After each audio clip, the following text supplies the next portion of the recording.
Break के बाद स्वागत है आपका। आप देख रहे हैं हमारा खास कार्यक्रम कहानी कुर्सी की, जिसमें अब हम बात करेंगे कि सरकार ने संसद के विशेष सत्र का एजेंडा रख दिया है। इसमें तमाम कामकाज के बीच चुनाव आयुक्तों की नियुक्ति से जुड़ा विधेयक भी पेश किया जाएगा। ये विधेयक पारित होने के बाद चुनाव आयुक्तों की नियुक्ति प्रधानमंत्री की अध्यक्षता वाली 3 सदस्यीय कमेटी करेगी। इसमें लोकसभा में नेता प्रतिपक्ष और एक नामित कैबिनेट मंत्री शामिल होंगे। कैबिनेट मंत्री का नाम प्रधानमंत्री तय करेंगे।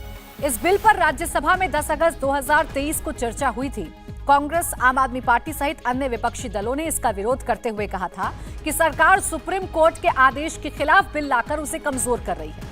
अब एक बार फिर विशेष सत्र से पहले मुख्य चुनाव आयुक्त की नियुक्ति वाले बिल पर घमासान शुरू हो गया है और एक बार फिर से विपक्ष मोदी सरकार पर हमलावर हो चुका है और आरोप लगाए जा रहे हैं मोदी सरकार पर कि सरकार सुप्रीम कोर्ट की नहीं सुनती है, सुप्रीम कोर्ट के आदेश की अवहेलना की जा रही है। ये आरोप विपक्ष की तरफ से लगाए जा रहे हैं, लेकिन इन सब के बीच सरकार की तैयारी पूरी है। ये बिल अगर पास हो जाता है तो इस बिल से क्या क्या बदलाव आएंगे। सबसे बड़ा बदलाव यह है कि 3 सदस्यीय कमेटी होगी जिसकी अध्यक्षता प्रधानमंत्री नरेंद्र मोदी करेंगे।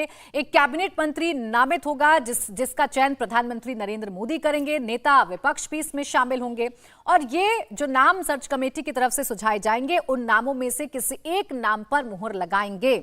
इसी को लेकर विपक्ष की आपत्ति है। सवाल यह है कि सुप्रीम कोर्ट जब ये कह चुका है कि मुख्य चुनाव आयुक्त निष्पक्ष तरीके से चुने जाने चाहिए, स्वतंत्र तरीके से उन्हें काम करना चाहिए, तो सुप्रीम कोर्ट के आदेश की अवहेलना क्यों? विपक्ष ये मान रहा है कि प्रधानमंत्री नरेंद्र मोदी अगर इस कमेटी की अध्यक्षता करेंगे तो कैसे निष्पक्ष तरीके से चुनाव आयुक्त को चुना जाएगा।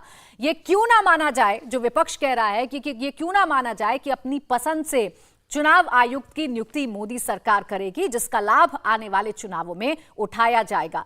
ये तमाम तरीके के आरोप हैं जो फिलहाल विपक्ष की तरफ से लगाए जा रहे हैं। इन सबके बीच तैयारी सरकार की है। ये बिल जिसे राज्यसभा में पेश किया जा चुका है, चर्चा इस पर एक बार हो चुकी है, एक बार फिर से इस पर चर्चा होनी है और इस चर्चा से क्या निकलकर सामने आएगा, ये बिल पास होता है या नहीं, इन तमाम सवालों के जवाब तलाशने की कोशिश करेंगे। चर्चा इस पर करते हैं। हर्षवर्धन जी, इस पर सियासत क्यों हो रही है, पहले आप ये समझाइए। क्या वाकई में ये सुप्रीम कोर्ट के आदेश की अवहेलना के तौर पर इस बिल को देखा जाए? नहीं, मुझे लगता है कि इस वक्त की जो राजनीति का समय है उसमें क्यों आलोचना हो रही है, क्यों विवाद हो रहा है, ये प्रश्न तो पूछा ही नहीं जाना चाहिए। और 2024 के चुनाव तक ये सामान्य होगा। कुछ भी सरकार करेगी तो उसका विरोध विपक्ष करेगा। लेकिन ये जो मुख्य चुनाव आयुक्त की नियुक्ति का मसला है, ये थोड़ा सा उससे अलग है।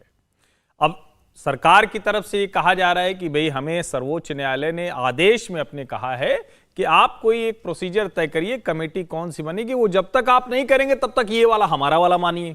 सरकार उसे तब तक मान रही, वो बाध्य है, कॉन्स्टिट्यूशनली बाध्य है।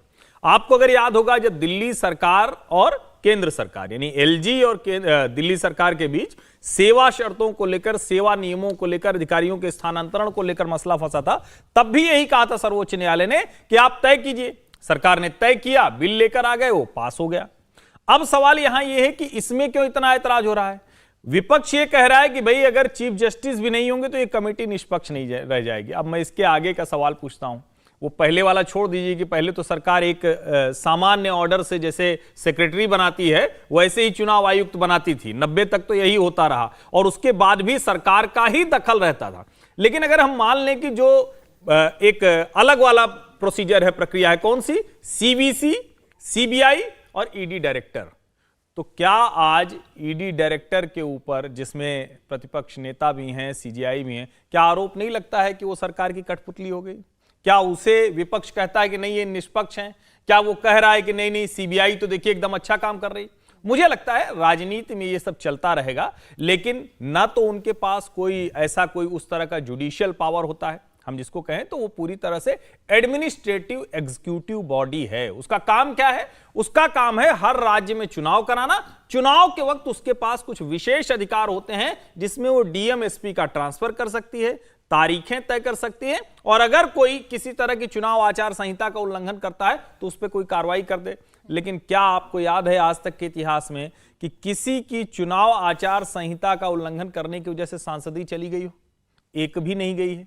सवाल यह है कि क्या आप उसको पावर देने जा रहे हैं या सिर्फ इतनी निष्पक्षता कहकर हमला कर रहे हैं। मुझे लगता है इस विवाद में कोई जरा सा भी इसमें कोई जिसको कहें कि आधार नहीं है, उनका एडमिनिस्ट्रेटिव काम है, वो काम करते हैं, उसमें कोई गड़बड़ हो तो बिल्कुल आरोप लगना चाहिए। ये नैरेटिव बनाने में विजय त्रिवेदी जी कितना सफल हो पाएगा विपक्ष, क्योंकि ये नैरेटिव हर एक फैसले पर गढ़ा जाता है कि ये संविधान के विरोध है, सुप्रीम कोर्ट से भी बड़ा मौजूदा सरकार अपने आप को मानती है। अब जब ये बिल पेश होने जा रहा है या इस बिल पर जब चर्चा होने जा रही है, तो क्या ये नैरेटिव विपक्ष का काम कर पाएगा? क्या उनसे सवाल नहीं पूछे जाएंगे कि इससे पहले जब चुनाव आयोग की नियुक्ति होती थी तब भी तो ऐसा ही हुआ करता था? दो तीन बातें इसमें महत्वपूर्ण। एक तो ये समझ लेना चाहिए कि इसमें सुप्रीम कोर्ट की अवहेलना कुछ नहीं है।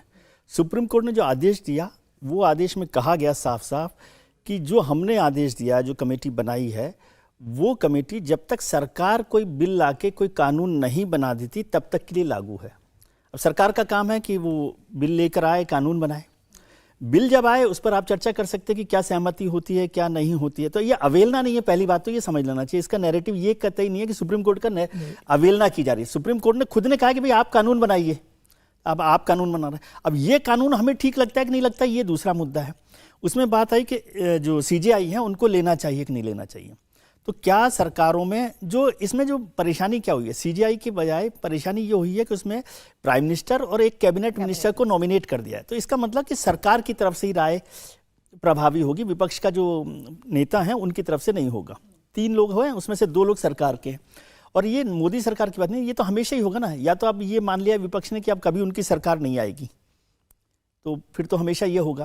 लेकिन इसमें महत्वपूर्ण बात जो त्रिपाठी जी ने जिस बात का जिक्र किया कि क्या हम चुनाव आयोग को ताकत देना चाह रहे हैं।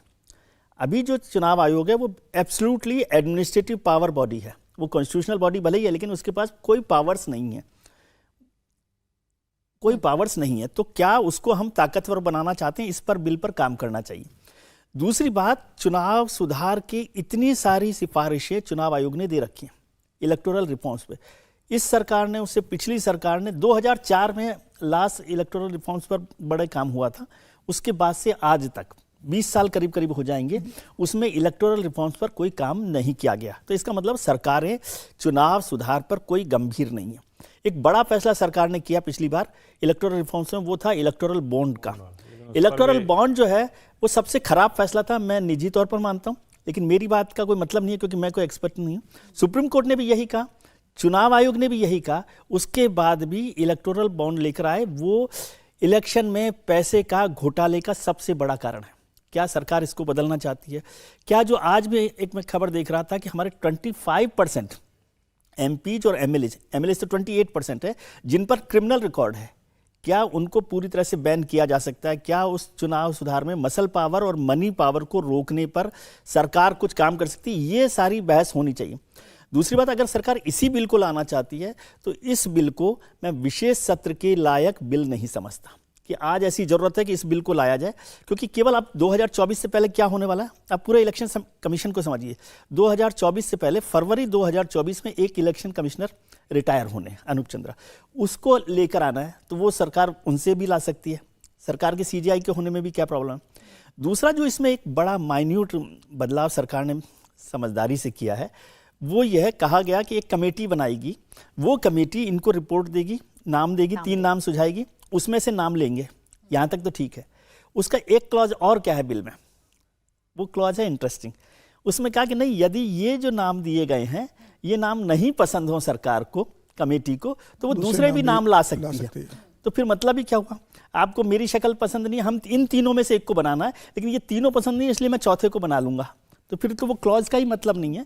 तो इन सब बातों पर चर्चा होनी चाहिए और मैं समझता हूँ इलेक्टोरल रिफॉर्म्स पर बात होना सबसे जरूरी है। और जब 1 नेशन 1 इलेक्शन पर हम आ गए हैं तो सारी बातों पर चर्चा हो जाए, केवल इस बिल पर चर्चा की जरूरत नहीं है। ये जो बात विजय जी कह रहे हैं समीर जी, क्या इन बातों को पकड़ना विपक्ष के लिए जरूरी नहीं था? सुप्रीम कोर्ट की टिप्पणी को आधार बनाकर, जिसमें सुप्रीम कोर्ट ने कहा कि स्वतंत्र बॉडी होनी चाहिए, निष्पक्ष तरीके से काम करना चाहिए चुनाव आयुक्त को, उस लाइन को पकड़ने की बजाय जो सवाल अभी विजय त्रिवेदी जी उठा रहे थे, इन सवालों को अगर विपक्ष पकड़ता तो ज्यादा अप्रोचेबल लगता।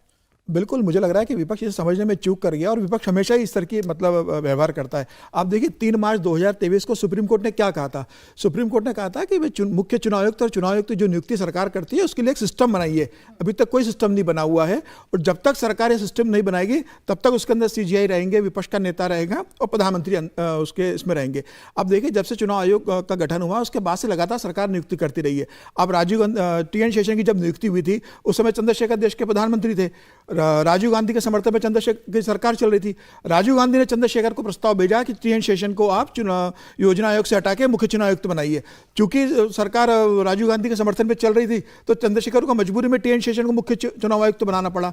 इंदिरा गांधी ने चुनाव आयुक्त की नियुक्ति देश के अंदर कैसी की ये सबको मालूम है। इसके पहले भी सुप्रीम कोर्ट बोल चुका है कि मुख्य चुनाव आयुक्त और चुनाव आयुक्त की नियुक्ति के लिए सरकार एक सिस्टम बनाए। लगातार 2004 में भी सुप्रीम कोर्ट ने बोला, 2008 में भी सुप्रीम कोर्ट इस बारे में टिप्पणी कर चुका था। अब जब सुप्रीम कोर्ट ने जब तक कमेटी बना दी कि जब तक सरकार कोई इसमें लॉ नहीं बनाती है तब तक ये कमेटी बनाएगी, तो सरकार अब कमेटी बनाने के लिए जा रही है। और मुझे लग रहा है कि उसके अंदर मुख्य चुनाव आयुक्त का न रहना कोई बहुत बड़ी बात नहीं है। वैसे भी किसी भी निर्णय में मुख्य चुनाव चीफ जस्टिस CJI का रहना कोई जरूरी नहीं है। इसके अंदर यह सरकार का काम है किसको नियुक्ति कर रही है, विपक्ष का नेता है, कैबिनेट मंत्री और सरकार नियुक्ति कर रही है।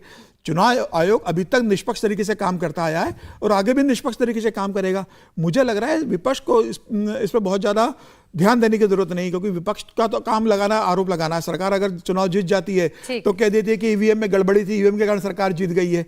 इसमें एक बात मैं जोड़ दूं थोड़ा सा चुनाव आयोग से मेरा इंटरेस्टिंग से 2 चीजें हुई। सरकार ने इसमें एक अच्छा काम भी किया है इस बिल को लेकर। उस बिल में कहा गया कि जो कमेटी नाम सुझाएगी वो सेक्रेटरी लेवल के IAS ऑफिसर्स होंगे, पहली बात। लेकिन IAS ऑफिसर सेक्रेटरी तो बहुत होते हैं, उसमें कहा गया जिनका इलेक्शन को मैनेजमेंट को लेकर एक्सपीरियंस रहा हो। अभी तक ऐसा होता था किसी को भी बना दिया, तो इलेक्शन एक्सपीरियंस वाले लोग आएंगे तो वो दूसरे तरीके से चुनाव आयोग में काम। सेशन साहब का जिक्र किया, हम अभी तक के इतिहास में सेशन साहब को सबसे बढ़िया चुनाव आयुक्त मानते हैं, मुख्य चुनाव आयुक्त मानते हैं, ठीक है। और सेशन साहब का आपको बैकग्राउंड पता है, वो राजीव गांधी सरकार के राजीव गांधी के सबसे ब्लू आइड IAS ऑफिसर, सबसे ब्लू आइड ऑफिसर जिन्हें राजीव और इसीलिए चंद्रशेखर की सरकार के वक्त भी। लेकिन जब सेशन साहब आए तो शख्सियत कहां पर जाकर क्या करती है वो बहुत इंपॉर्टेंट बात है, नाम से कुछ नहीं होता। राजीव गांधी के सबसे ये चर्चा तो लंबी चल जाएगी, लेकिन एक और मसला है जिस पर खूब चर्चा हो रही है इस देश में और सियासत भी इर्द गिर्द घूमती नजर आ रही है, वो है इंडिया अलायंस या इसे इंडिया अलायंस कहें। आखिर ये पूरा चक्कर क्या है? इस पर प्रधानमंत्री नरेंद्र मोदी अगर बोलते हैं तो कैसे इस पर अटैक किया जाता है गठबंधन की तरफ से, इंडिया गठबंधन की तरफ से। आखिर किस नाम से पुकारा जाए और नाम को लेकर इतना बवाल क्यों मचा हुआ है? क्यों मोदी विरोधियों का ये जो गठबंधन है इसका रोज नया नामकरण हो रहा है और इस नाम को लेकर लगातार सवाल भारतीय जनता पार्टी की तरफ से उठाए जाते हैं, अटैक किए जाते हैं, तो उस पर जबरदस्त पलटवार विपक्ष की तरफ से भी किए जाते हैं।